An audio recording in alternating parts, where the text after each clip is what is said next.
With archery season just around the corner, you're going to make sure you're shooting your best and you're most consistent. Today I'm going to share with you a couple tips and techniques that I use to help prepare you for that shot in the fall.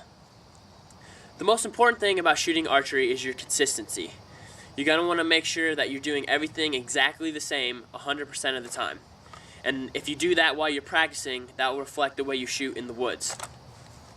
For me, that's slowing things down and taking things just step by step and running it through my head very slow before I take that shot.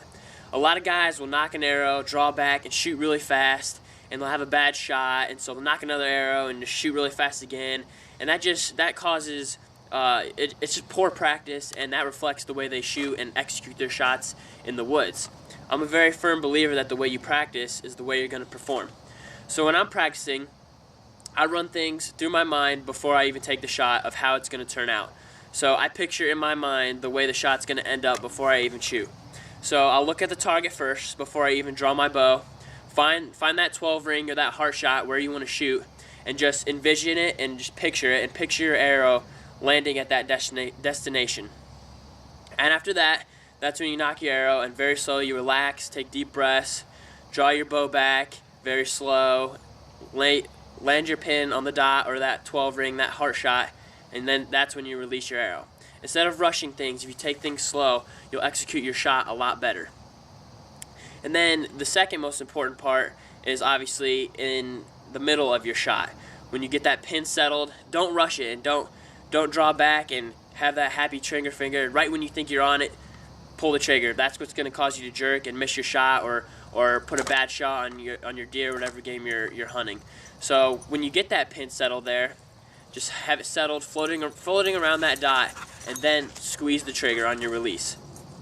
And then thirdly, the most important is your follow-through, obviously. And this, to me, I believe, is one of the most important parts of your whole shot, is after you release the arrow. You'll see a lot of guys at bow shoots or on TV, and they'll shoot, and after their shot, they'll jerk their bows and see where their arrow hit and move really quick. That's not going to keep you consistent. After you take that shot, you just want to settle, and after you hear your arrow hit the target or hit the deer or hit whatever animal you're hunting or whatever you're shooting at, that's when you're going to want to look. Because even after the shot, if you jerk a little, that can torque your arrow a little bit. So after you shoot, stay settled on where you're at, keep that pin there. Your bow's going to move a little just from the torque of the shot, but keep it as still as possible, and then after you hear it hit, that's when you can move your bow. And like I said, if you do these steps and you do them exactly the same every time, that's going to keep you consistent, and that's going to make you have better shots in the woods this fall. I hope you get that buck. I'm going to keep shooting.